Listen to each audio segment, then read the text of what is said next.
In front of me is Samsung Galaxy A55 and today I would like to show you how you can set up Face Unlock. Begin by opening Settings and scrolling down to access Security and Privacy. Then scroll down again and tap on Biometrics. Finally, after tapping on face recognition, enter your current screen lock and read all of those instructions.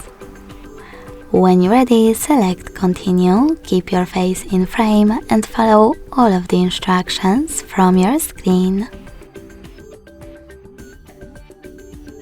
Now you can operate those options however you want to, and when you're ready, go back. So when I switch off my screen and turn it back on, I can see that Face Unlock is working properly. Thanks so much for watching. If you enjoyed this video, don't forget to leave a like, comment and subscribe. Bye!